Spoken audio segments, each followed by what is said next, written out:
location today. I'm in the normal TIR studio, my bedroom.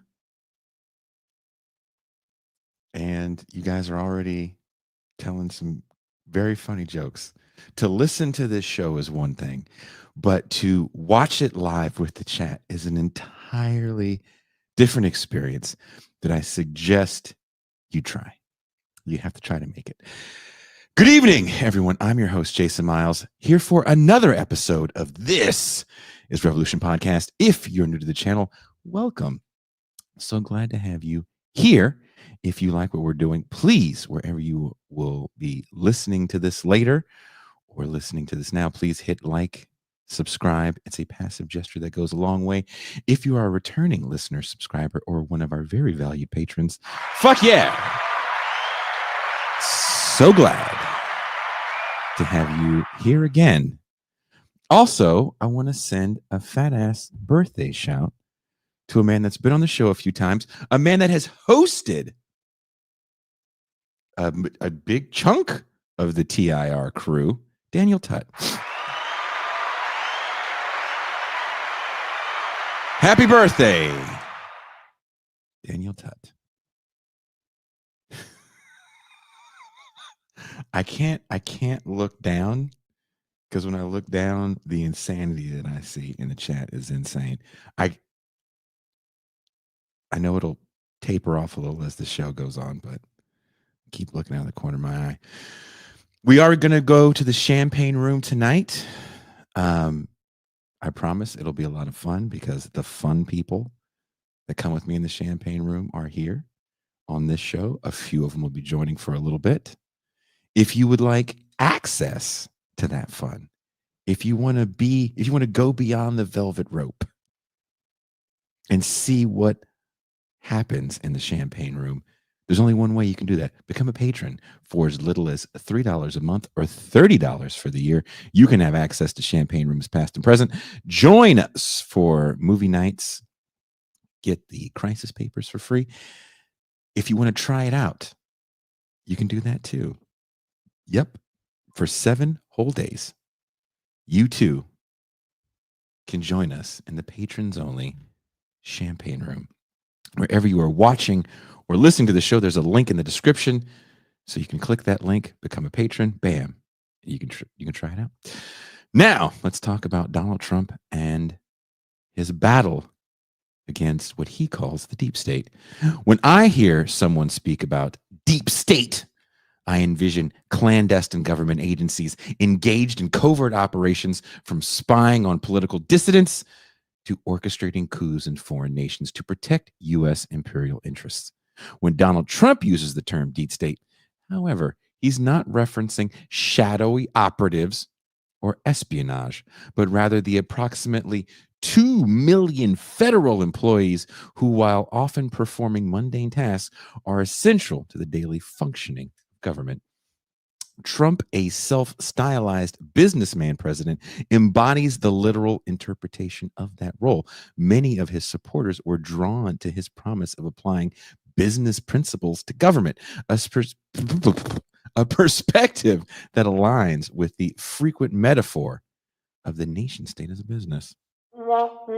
Politicians often invoke this analogy in stump speeches, pledging to eliminate wasteful spending and maximize the return on taxpayer dollars.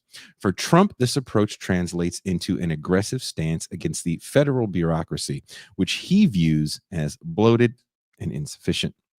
One of the starkest manifestations of this philosophy has been his push to overhaul the federal workforce. Trump has repeatedly clashed with public sector unions and proposed measures that would significantly curtail the protections and independence of civil servants. For instance, the December 2023 memo sought to freeze federal spending on loans and grants, a move that faced immediate backlash and forced a retreat by the White House. Such initiatives exemplify Trump's broader agenda to reshape the federal government into a leaner, more privatized entity, a vision that has drawn fierce resistance from unions, Democrats, and some nonpartisan experts who warn of the long-term consequences. Today, we'll delve into Trump's war on the bureaucracy, examining the implications of his proposals and the countermeasures being taken to preserve the integrity and the independence of the federal workforce. To do that, we have maybe the best person to talk about bureaucracy, and that is everyone's favorite imperial Democrat, Deep State Cuba.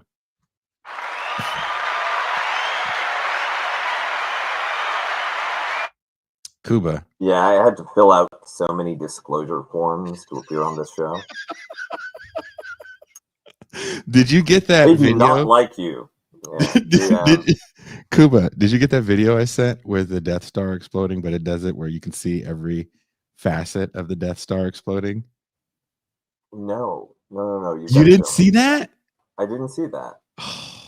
Was it like embedded in like lengthy conversation about obscure leftist personalities in the group chat? Because then I definitely missed it.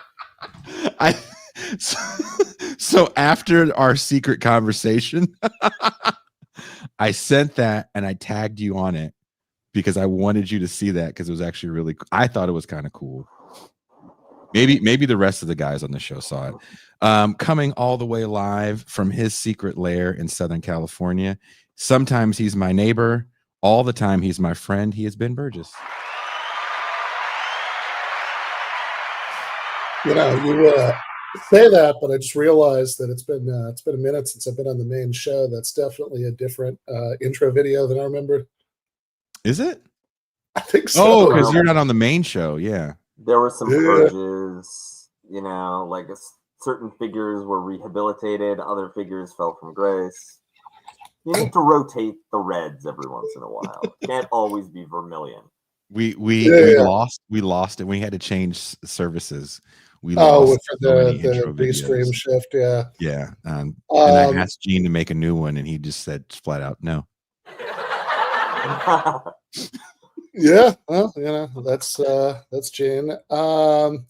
Yeah, no, it's I am yeah. No, I do need to get back to Rosarito. It's been a frustrating couple of weekends of being stuck on the gringo side of the border, where everything is much more expensive, and the chilaquiles are only like 3/4 as good. Right, and 4 times as expensive. It's also true. Yeah, there was something I forgot to tell you in the private chat that I will write. Well, I won't tell you till after the show, but it does involve chilaquiles. Right, fair enough. And last but not least, we call this the anchor leg, right? The strongest one of us all, Darth Derek.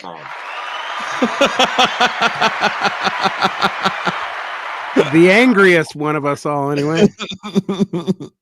That's why they're Darth Derek. That's your new your double D.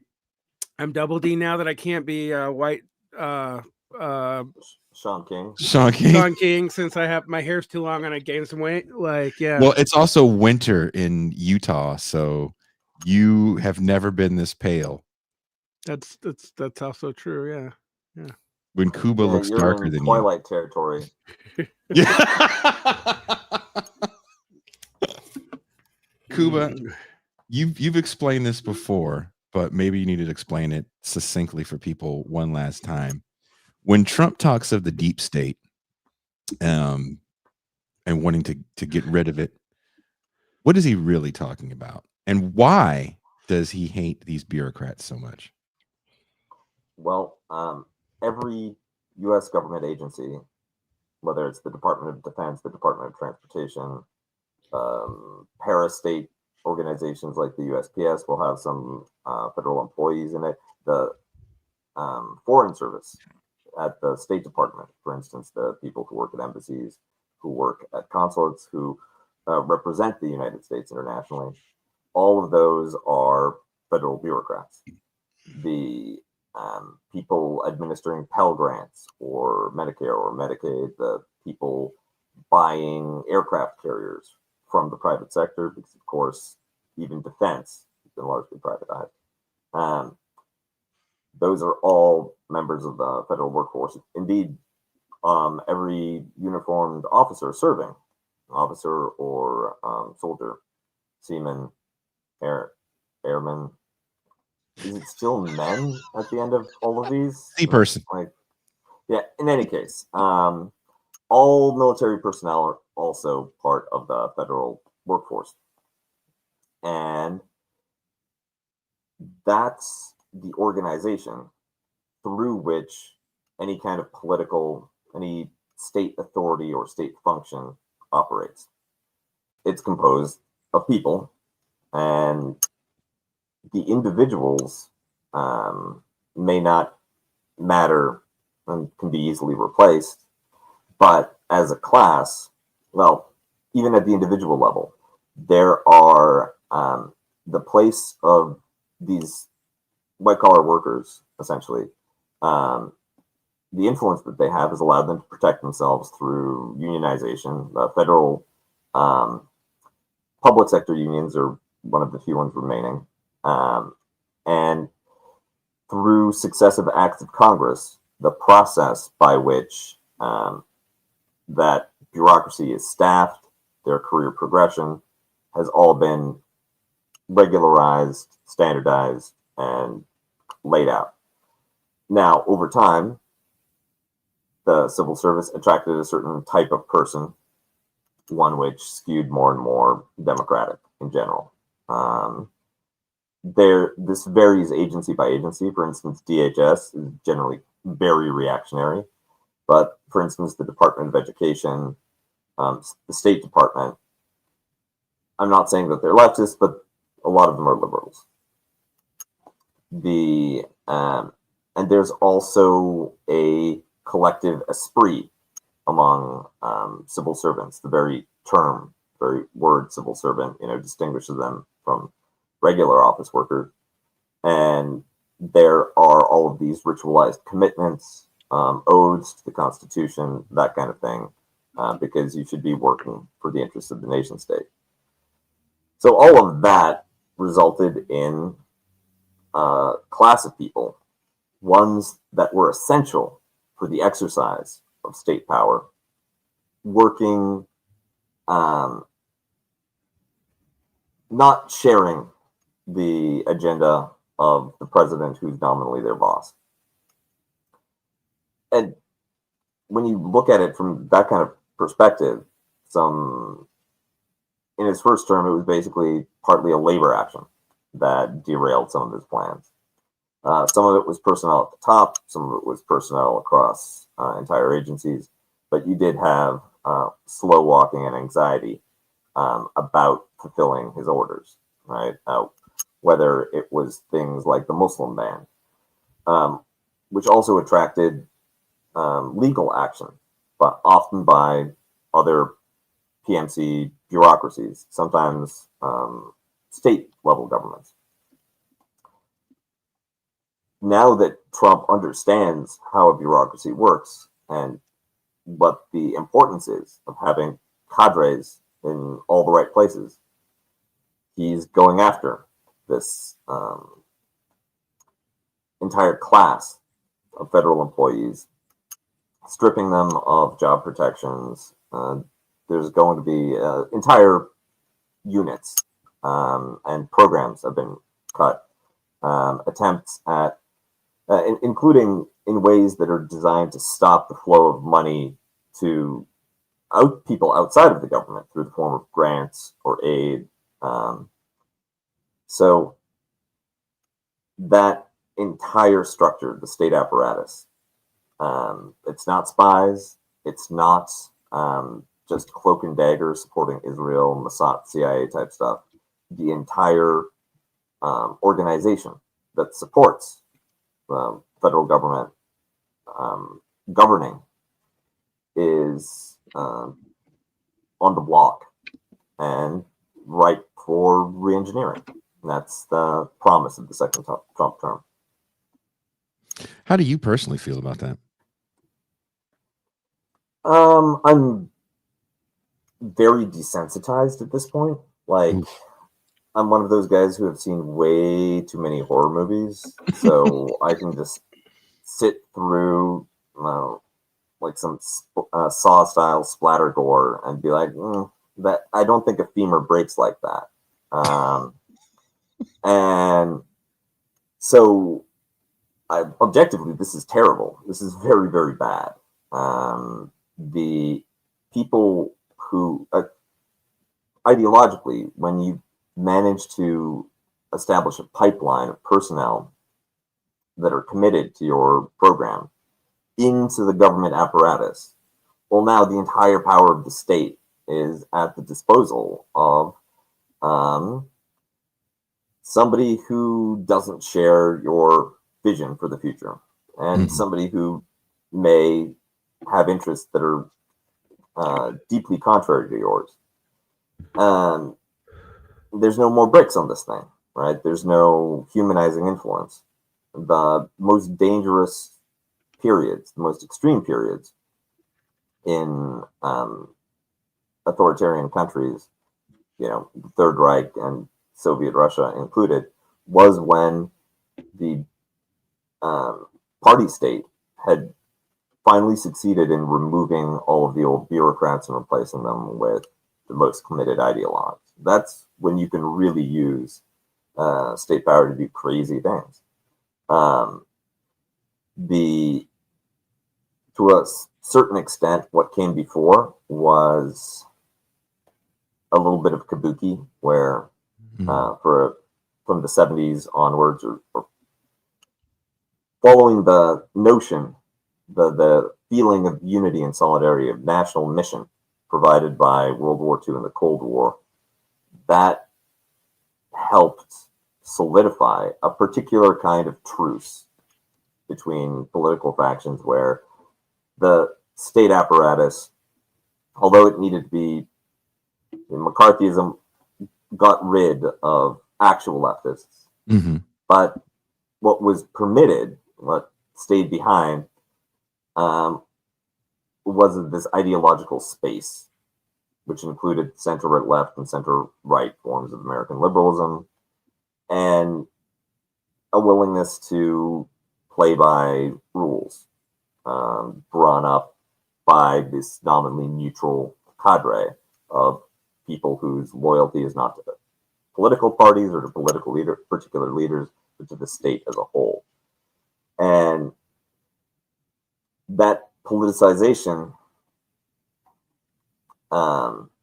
that offered a certain kind of a resistance to political ideology and political programs that were beyond the pale. Then that began to break down, I think, in the 90s. But at this point, what started out as a leftward drift among people, basically college-educated Americans, that developed a certain respectability around the values of tolerance, multiculturalism, these kinds of things. The people who, made the world safe for wine moms. Now they're being replaced by Trump loyalists who are young. Yeah. That should be scary, right? Because the previous guys weren't harmless, but these guys are definitely harmful. Derek Varn, you have something you wanted to add? I'm not. I mean, there's a couple problems that you have here. One is I would advise people to go read Robert Michel's Political Parties and Where the Iron Law of Oligarchy Comes From. And two, I would then advise you to read where he ended up and why he ended up there. So the Robert Michel came up with this critique of elites, and not just elites and like the bourgeoisie, that people who form groups have the first people who form the group do a capture, set the tone for the group. And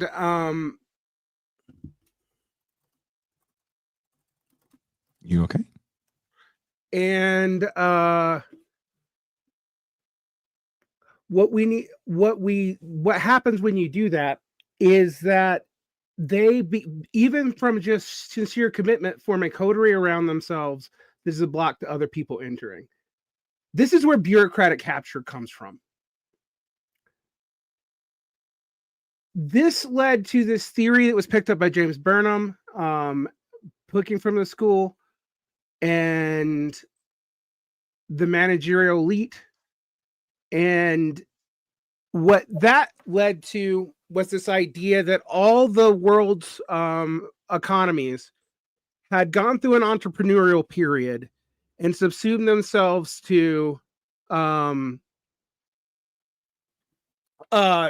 various different forces.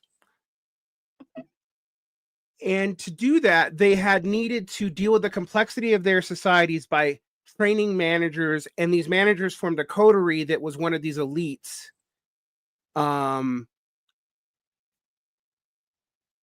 And that led to resentment. But where did Robert Michel end up? Because he started off as a socialist party adjacent, kind of anarchist kind of type in Germany, and went to Italy. He was messing around with the Italian elite school. He ended up endorsing Mussolini as a way out of this bureaucracy. So the way that he saw to break the bureaucracy was to take a Caesarist figure, and with that Caesarist figure, manifest the will of the nation, which he saw as an integrated whole, and break up all the other elites, which of course has one fatal flaw. You empower a set of counter elites to run these institutions or to break them down and loot them for what they see fit. So you replace one form of bureaucracy with basically an authoritarian figure to simplify the complexity in some ways. And this causes the entire system to collapse. In fact, now that's not from Robert Michel, that's from history. All right. Look at what happened to Mussolini's Italy. It wasn't that they controlled all the oligarchs. They ended up empowering selective oligarchs who sided with them to maintain their projects and suppress the communists, and getting inventors that tied them into the further and further and further and further into the axis, where Mussolini wasn't necessarily always totally sympathetic to Hitler. And then you see it completely fall apart in a series of wars and in the removal of a lot of the competent people who could actually make things run. Now, you can also critique communism this way, but that was one of their critiques, is communists couldn't get past the need for bureaucratic apparatchiks, and that the way that communists had to control the apparatchiks was only violence. Now, this all seems very abstract from Trump, but the anger at the bureaucracy is real and legitimate. All right? I'm not saying it is not. But the consequences of breaking that bureaucracy up with nothing guaranteed to replace it other than apparatchiks who seem to come from the tech industry, which remember that Trump was hostile to his last administration? That's going to like scrape all these departments out and throw them into ways to funnel this money into things that Trump sees as more conducive to the administrative vision so far, which seems to be mostly AI projects and, frankly, what I consider to be most likely boondoggles. To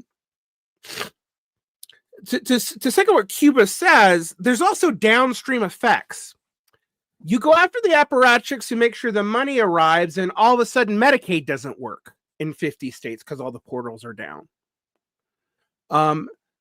And that you already know that the court system, even if you assume the court system isn't corrupt or been replaced by Trump judges or this, that, and the other, because even the conservative judges don't always do what Trump says. I want people to like very clearly know that. It's going to take years to process everything. Some things will happen quickly because states are suing immediately. that causes immediate action. Other things will happen so many years from now that you will have forgotten what we were even talking about. Now, at the same time period, they're not getting rid of all the elite. That's the other funny fucking thing. You're pretending that there's no business elites are tied into the system, that somehow these people are anti-bourgeois, are stand against the system in some meaningful way, but most of them are apparatchiks from elite families who are part of the very same system they were criticizing that they're now taking apart very cleanly and efficiently. Now, what does that also mean? Well, it means that a lot of left strategies that we've adopted that relies on the status quo has to come from the fact that the dismantling of the status quo has a cost. It will have a cost in lives. There's no way around that. And the other thing you have to look at is, do they have anything meaningful to replace it that isn't just, are you replacing one form of rent seekers who at least had some kind of view of civic society with another form of people who just want to get rich and get out?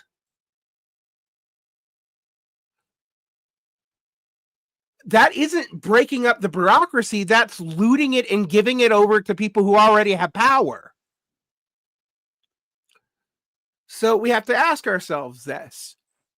Where is this happening from? And it's not like the GOP isn't emboldened. I live in a state right now where all of a sudden the GOP feels totally okay decertifying the right of all unions to do any collective bargaining, even when the local government wants to do it.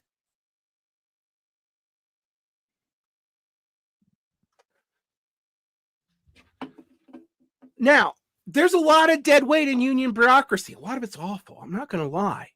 Right? There's a lot of dead weight in these hoity-toity liberal elites. You know, there's a bureaucratic apparatus, a military academic apparatus that is basically a giant landlord that is supported by the federal government. However, this is not a dual power scenario for the average person where there's another institution that's been slowly building who can come in and replace it.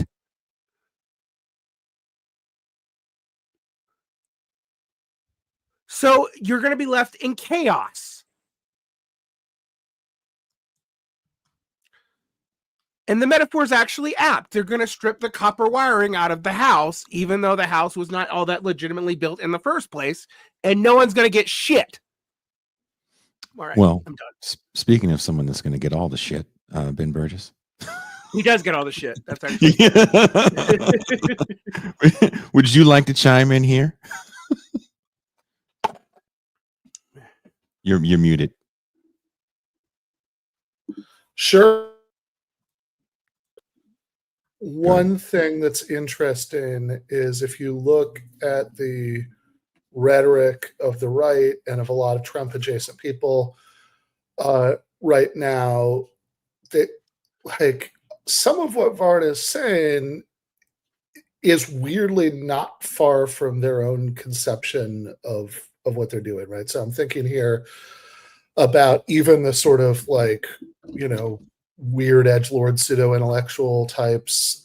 Just wrote something about Curtis Yarvin, who just got a big splashy interview in the New York Times, you know, because the current vice president of the United States has called him a friend and, you know, cited his writings sometimes, as have various other people who are big in Trump world.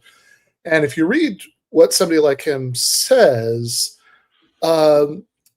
like there's really no pretense to being anti-elite in a fundamental way. I mean, there kind of is, because there's this like I think they get a lot of rhetorical juice out of like sounding or feeling anti-elite. But if you actually look at what they say, like they're very clear that these, you know, they have this, you know, and like JD Vance himself, right, has said a bunch of things like this.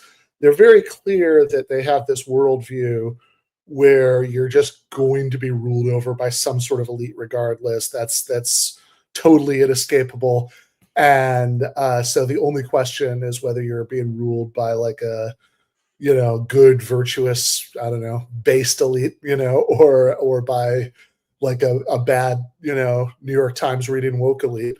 And they really couldn't be more explicit about that, right? Like the Yarvin stuff about the cathedral can kind of sound like this funhouse mirror version of Noam Chomsky, and Edward Herman talking about the corporate media manufacturing consent for the status quo. But the difference is that, somebody like Chomsky ultimately, wants, wants a greater variety of perspectives to be allowed in, and, has these sort of very deep pro-democracy views that people should just be able to judge for themselves what's right. And, has really defended the free speech of some of his like most intense ideological enemies.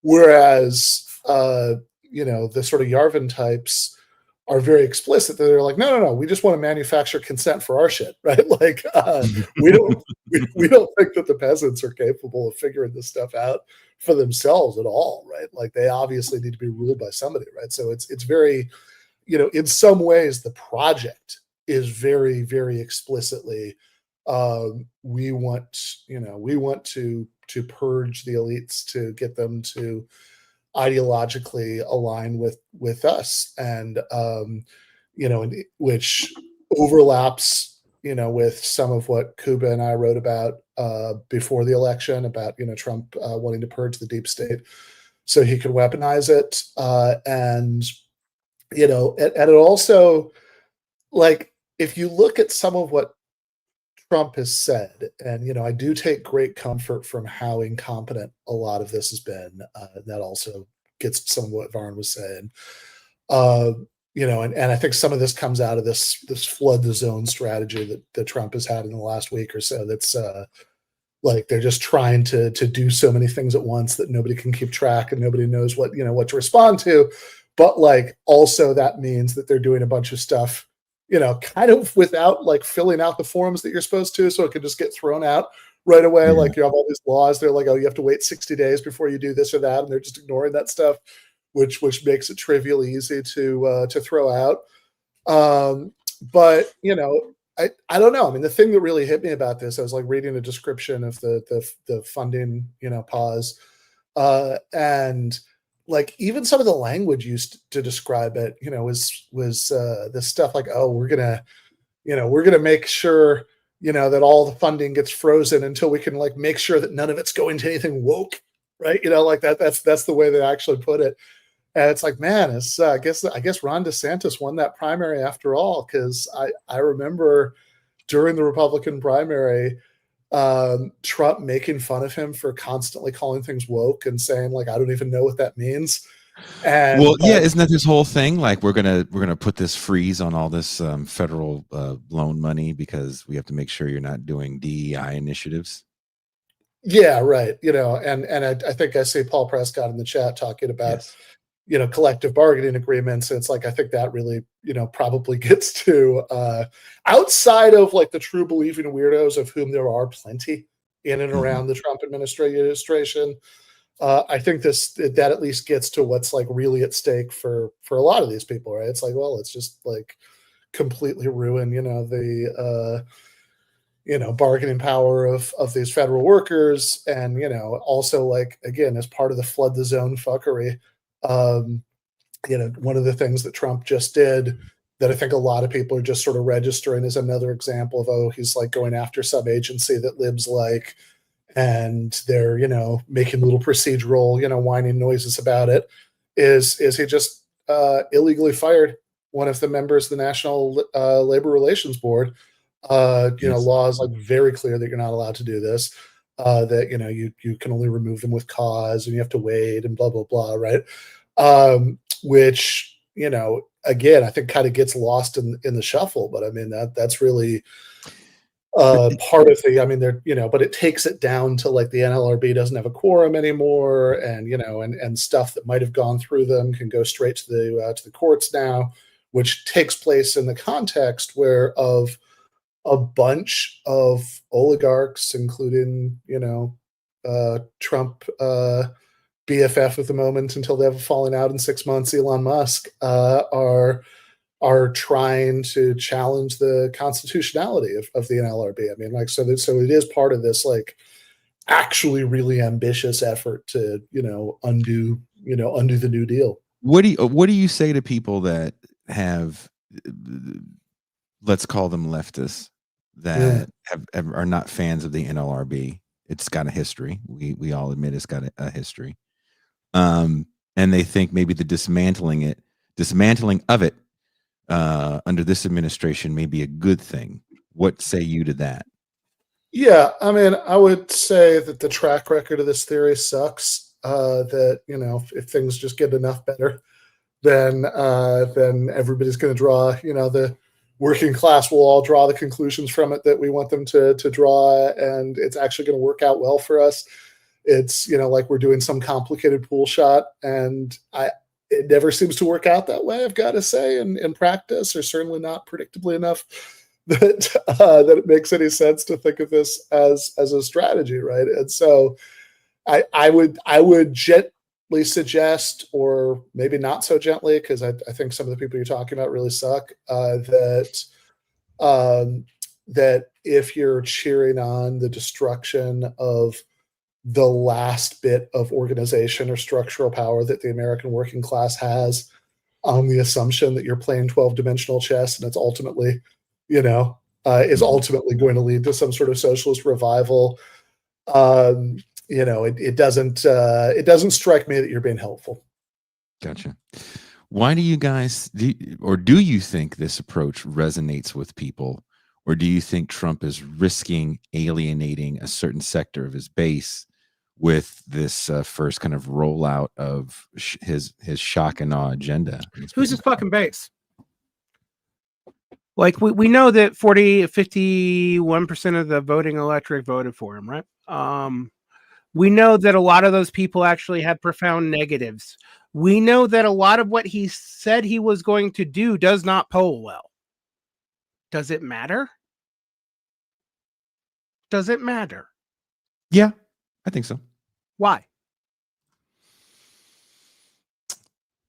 It matters in the sense of kind of what I wrote about earlier when we were talking about this, that people don't like it, right? You get mad at the nothing burger that is the status quo administration for 4 years. Then you want something to shake it up. This comes in and shakes it up. You don't like it when it gets shaken up because you get kids in cages. Now we're getting crazy deportations. I was reading before the show started on NPR, I believe. They tried to snatch up some Native American people in a raid. And then, it's a one and done administration for him. Is it the last one? Don't know. But I do think it has repercussions down the road. It could matter. You get things, you get strict sanctuary laws like you have in Chicago during this Trump term. Some of that starts before, but they really got a lot of supremacy clause, my friend. Say again? Supremacy clause. Explain it. The federal government enforcement of borders actually can trump local laws. And what you're setting up is these governments having to actually go toe to toe with federal agents in a real way. Well, it's happening in Chicago right now. And they're turning them away. They can do that for a little while. Okay. I mean, if they start coming back with actual warrants, they're going to have a hard time doing that without having a showdown. And we've already seen this showdown play out between the Democratic-run national government and the government of Texas a year ago. And who caved? The national government did. Now, the national government caved because they didn't want to deal with the Texas problem. But now you have the Texas people running the federal government. Who's going to cave? We already know for a fact that what is the Democratic Party actually focusing on right now? You know what they're focusing on? They get on, and I get it, I understand, but they get on and start talking about defunding the police in this regard, and how Trump is a hypocrite about this. That's their natural inclination. So those also, those areas are going to need like Chicago will run out of money eventually. So I'm just like what's going to give?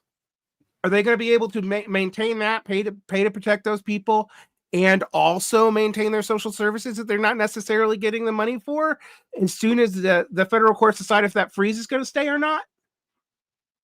Like, I'm not saying it's hopeless, and I'm not saying these things don't matter, but relying on municipal laws against a federal government is, I mean, unless you think the country's going to completely break down, and if we want to go there, we can go there. But it seems like not really dealing with the implications of the supremacy clause and the fact that the federal government is an insurance company that murders people. Okay, a couple of things. I think it matters the state level governments as well. Like, let's not lose sight of that. Like you said, Texas was able to make the federal government cave, and one of the most likely counter strategies to sort of Trumpian overreaching will be states' attorneys general from blue areas suing in federal court. And the problem there is that the Justice Department needs to play ball, right? It needs to at least go through the motions, right? Having a pro forma structure that looks legitimate. If you purge the entire Justice Department, and you've already stacked the judiciary, as Trump did in his previous term, then the people who decide whether or not something is illegal, decide whether or not something is constitutional, well, they're on the same team as the people who are trying to do this unconstitutional, illegal thing. There's no reason to trust them that they'll adjudicate it fairly. And I also don't think it needs to come to that, because Trump, by framing this as the deep state and then the federal bureaucracy, he's picking some low-hanging fruit. People have been shitting all over bureaucrats for so goddamn long. I remember that they were a punchline and an object of disgust in the 80s and 90s. Fat cat bureaucrats, or they were either spoiled, wasteful, lazy, or incompetent, perhaps all of the above. I think that there was a successful Gramscian delegitimization of this entire class as anti-populist, right? Snobby, but also incompetent. Also, they're taking your money. And I think that it will be a challenge to actually frame cuts in the federal workforce as something negative in a broadly populist way. I agree with that. I mean, I'm just looking right now about the House Oversight Committee, which started in has called for hearings about the legality of sanctuary cities and sanctuary laws. And that hearing's going to happen on February 11th. Do we think the Democrats who admit, I mean, the Republicans only have 3 more Congress people in the House. They hold the majority by 3, which for the House is an incredibly low majority. Do we think do we see the Democrats as doing anything about it? The reason why I say that is on the authorization for some of these ICE raids, we saw the Senate fold with only 9 Democrats opposing it. And I want to point out how the Democrats message on this. They were attacking Bernie for being bad on immigration, and he's one of those only people who was in the 9. So I just, I also don't know that I trust the National Democratic Party either. They to me is the more rolling over basic point, right? So, because I don't think necessarily supremacy clause, therefore, therefore the federal government's gonna succeed in stomping all these local efforts, because look, to a great extent that's not how it played out in the first Trump administration. That's true. Trump deported famously fewer people than Obama did, and not for lack of trying, right? Like he tried like crazy. But I think there are a few reasons why, he didn't wasn't able to run those numbers up. But I think a big part is that actually there was quite a bit of state and local backlash, and lots of the sanctuary city stuff, etc. I think the bigger reason to worry that it won't play out that way this time is because the politics of it in the Democratic Party are different this time. I mean, remember how Kamala ran on immigration? I mean, it was there was just not the slightest effort to present any kind of counter narrative. It was just, oh, look at me, I'm a prosecutor who went after cartels and human trafficking and blah blah blah. So you can trust me, you can trust me to be tough on the border, right? That doesn't exactly give us a lot of reason for confidence, that they're gonna stand up to Trump's efforts to do mass deportation. I also don't. We have to think about what the red states are doing in their own states too, and we have to remind ourselves that right now, I think the GOP does control more states than the Democrats, even though the Democrats oversee more of the population. I'm not even sure they oversee more of the population, but I think they might because of the density in New York and California.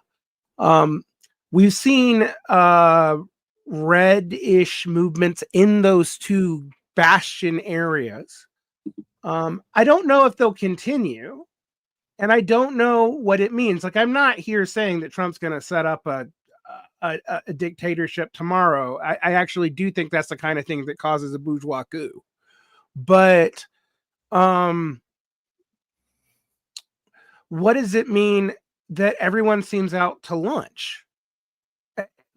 We've had 4 years. We've had 3 years of most of Project 2025 being available. And even I thought, and I'm going to admit I was wrong, that there was no way they would try to accept your apology. Right. They were going to try to blitzkrieg something that incoherent into policy. What we're seeing now is actually not even Project 2025. There's stuff that they're doing now that is more ambitious than anything in that document. There's also stuff they haven't done yet, like making all union, private union laws federalize the way completely undoing the NCLB. But they could do that. There's a real possibility of that happening. The other thing is, we have been over relying on executive orders as a way to deal with lacks and holes in legislation. Going back to World War II, it really accelerated with Reagan and kept accelerating through Clinton and even more through Bush 2 and even more through Obama, to the point that basically almost most federal action by the time you get to the second Obama administration, the Biden administration, and now Trump, both Trump administrations, actually happens through executive fiat, which is why you've seen a lot of, radical liberals, for lack of a better term, try to defend the administrative state so thoroughly because they're like, oh, it's what's managing the apparatus of democracy. And in some ways they're right. But the problem with that is it's not, the administrative state is definitionally professionalized and thus not democratically super responsive. It is responsive to democracy, but slowly. And so when you totally dismantle that, however, replace it or go in and do the stuff, which, by the way, I mean, we have to admit, the stuff about going in and gutting the administrative power is stuff that the president can theoretically do because of powers given to the president over the executive in the Constitution. But we have, as a society, also regularized a lot of that. But Trump's going after executive orders going all the way back to Lyndon Johnson, including things like the order that makes the Civil Rights Act apply to federal employment. Yeah, the Equal Opportunity Employment Commission order. Yep, that's been undone. So go ahead. Which is part of the flooding the zone that they, because it was sort of presented as, and like what it got mixed up with, I think in the heads of most observers, was the anti-DEI stuff, right? But it's like all kind of being done at once, right? So like all these people who have, you know, DEI bullshit jobs that have only existed since 2020, and it's kind of okay, right? You know, that we don't necessarily need that. That it's like, and actually are just being put on paid furlough anyway, right? Like, but that's like kind of the main event in the public spectacle of it, right? You know, but it's like there's actually also stuff that's really chipping away at the original victories of the civil rights movement. And I think that there's another rationale for this flood the zone strategy, and that is probing for weakness, right? The reality is that the transfer of personnel inside the federal bureaucracy has not taken place yet. You have fired all of these people, but there's still many federal employees that are essential. There's also the process of transferring the institutional knowledge of how things work, the procedures and contacts at the very least, to the new set of people. That hasn't happened yet. But there is a perception. Even the Bolsheviks, you know, couldn't win without a bunch of czarist generals. Like, there are people in any system who know how to work the system. Oh, absolutely. Yeah, exactly, precisely. And if you you don't know who's going to put up a fight. You do have at this current moment, it feels like the Republicans are a juggernaut. Trump his legitimacy is unquestionable. He's the new president. He's seeing how far he can go where there's softness and the vulnerability inside the state apparatuses, like a class and an organization. There is a lot of dead weight inside the bureaucracy. Trump wants to score some victories, so I think that once a weakness is identified, the agenda will shift in that direction. I'm more frightened about the fact that I think this is his approach for foreign policy as well. But when you hit resistance inside the U.S. state apparatus, it's going to take the form of lawsuits, job action, regulatory complaints, you know, maybe some guy in a suit telling you no. And maybe that person's backed by a more powerful interest group. But those are all manageable. When you hit resistance in foreign policy from a position as belligerent and maximalist as Donald Trump, right? Like, are you really going to like lose a ship over Greenland? Yeah. I wanted to ask you before we go, because we're hitting an hour. I want to thank you guys for taking the time to come on here and holler for a little bit, because everybody was pretty frustrated. I'm not done, and you got people in your audience that I'd love to take out. What? Wow. Well, I can't tell whose audience it is, Derek, because both. I know exactly who they are. I even know where they live. So anyway, at the end of Jay and Silent Bob, you know, is going to fly around, you know, visit. Do you think there's a move that the Trump Musk team wants to privatize a lot of these positions, and if so, in their efforts to streamline the bureaucracy, would it weaken government functions? Yeah. Oh, absolutely. I think so. I mean, they're gonna privatize everything they possibly can, and you know, and you know, see how much of it goes to Trump family people, or the you know, companies with X in their name. Cuba. I think part of the point is to prevent. It's going to be a little like building a ladder and then setting it on fire, burning the bridge behind you. Trump needs to transform the bureaucracy into something effective so that he can destroy the parts of it he doesn't like and just make sure that there's a heavy burden of oppression on everybody he disapproves of. Everything else, well, he's a billionaire. He'll just make private deals, right? Commercial deals, one-on-one, for the services he needs and the issues that he personally cares about. Everything else can go to hell, which is, a feature, not a bug, of this overall meltdown of the federal bureaucracy. Derek Varn.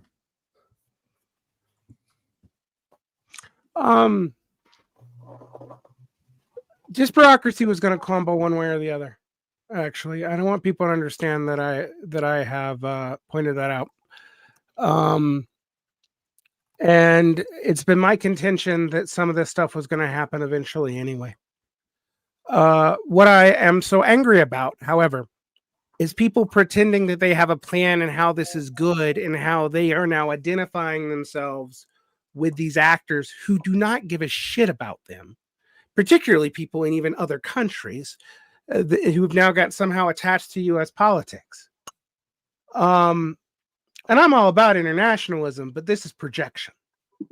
And we do not hold people accountable for when they make predictions that do not happen, and we let them mock people who criticize that as somehow being Democrats, even though in no world am I a Democrat.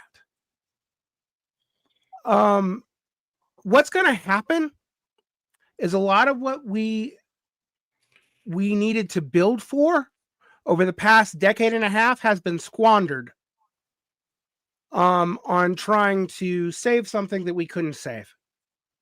And now we have to deal with the repercussions of both that squandering and the fact that a lot of us apparently have great men theory of history and just hope that if we parasocially attach ourselves to a movement enough, it'll work out well for us through some magic of dialectics that you cannot explain.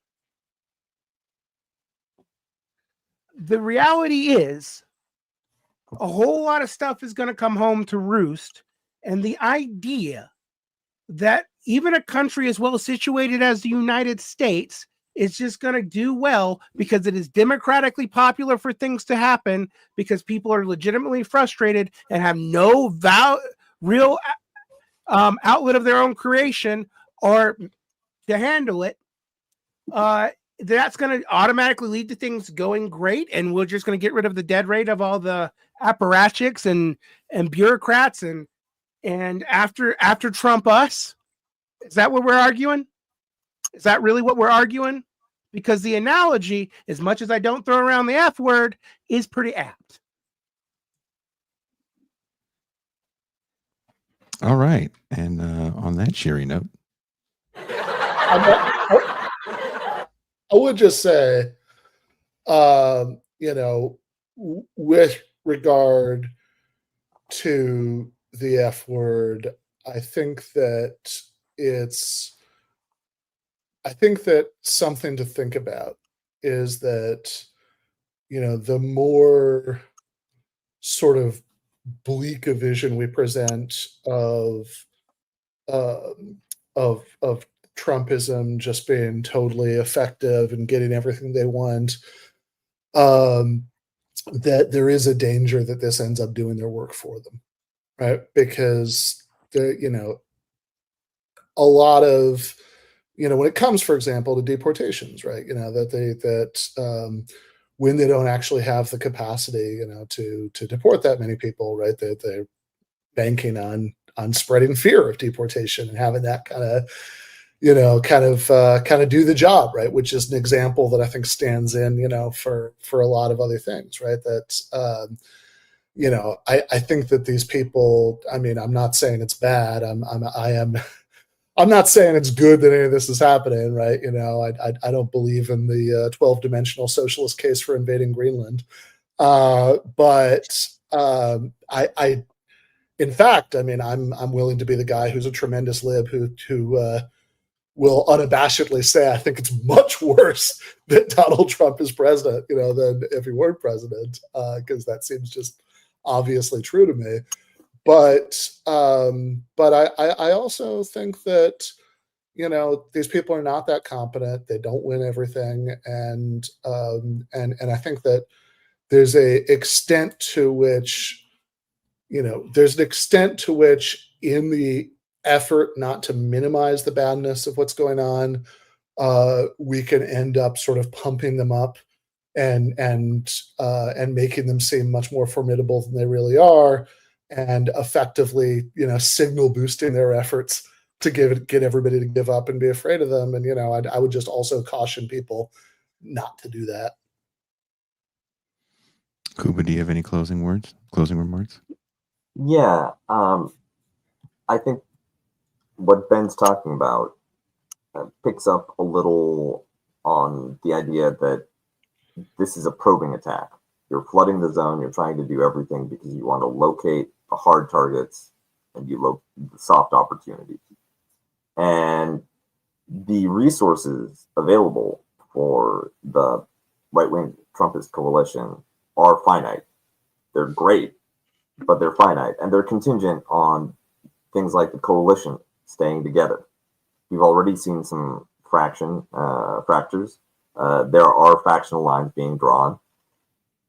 Maybe that's something that will limit their effectiveness.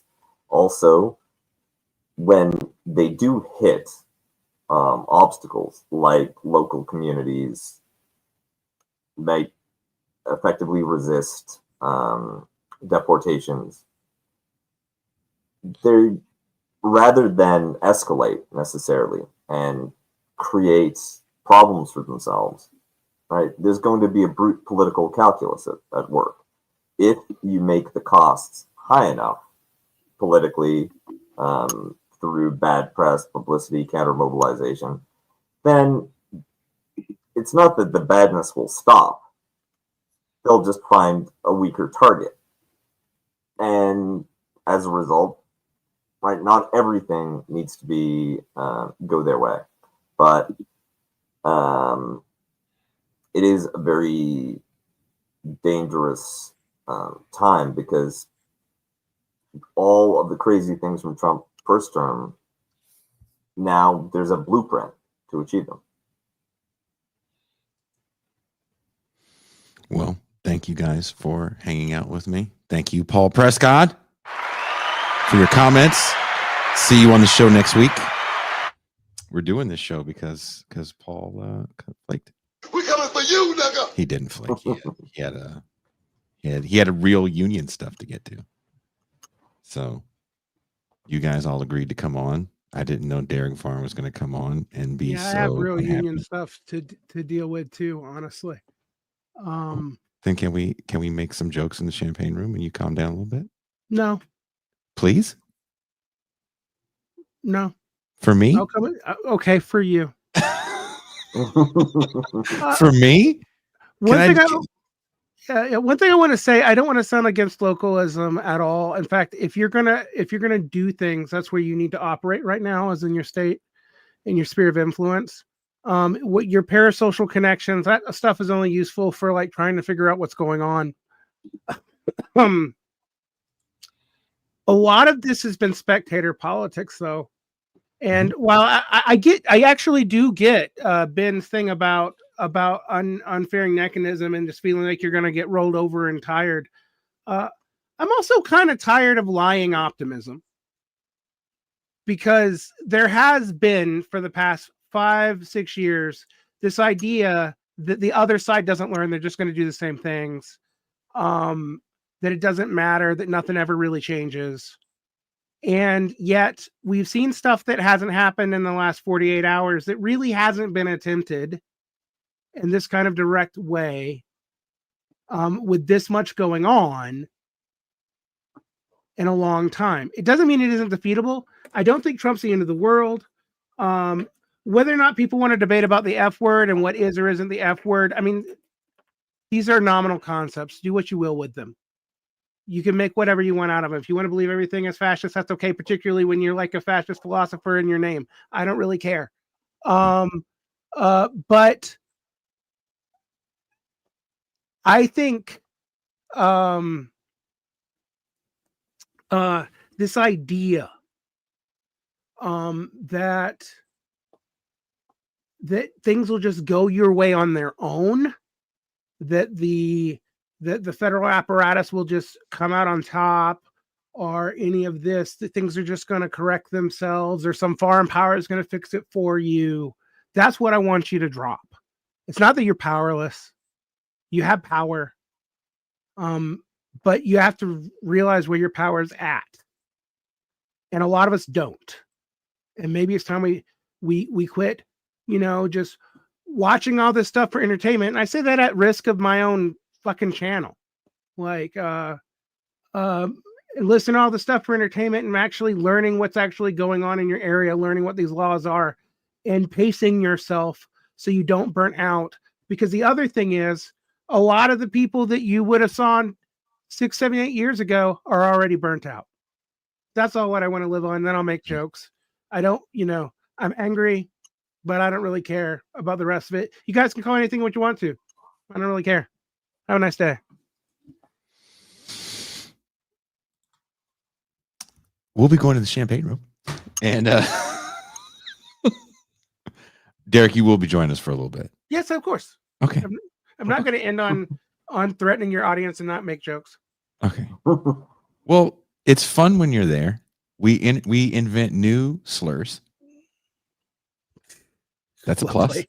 These are pluses, right?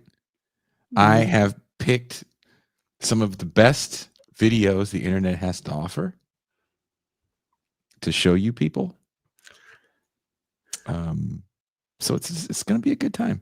If you want to join us in this good time, if you want to see Derek Varn possibly turn that frown upside down, there's only one way. To make fun of my humorlessness. Yeah. It's like The Simpsons when Homer sees Ron Howard take his kids to the zoo. He's like, "Oh man, even famous celebrities go to the zoo like us." And it's like, well, it's a different zoo. They have animals you haven't heard of, right? This is in the champagne room, give me saying slurs, but not any of the these are slurs. Only real TIR actually and Varn Vlog listeners, only real Varn Vlog and TIR listeners know those slurs that we won't even say on the main show because they're so. Let's just keep them for ourselves in the champagne room.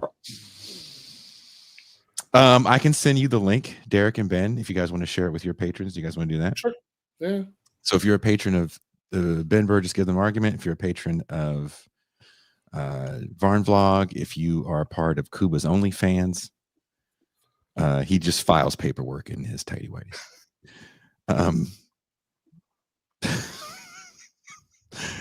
Then you too can join us. If you're not a patron yet, you can try it out. Patreon.com/Bitter Lake Presents. $3 a month, $30 for the year. Or if you're totally new, you can try it out for 7 days, see how it fits. And on that note, we are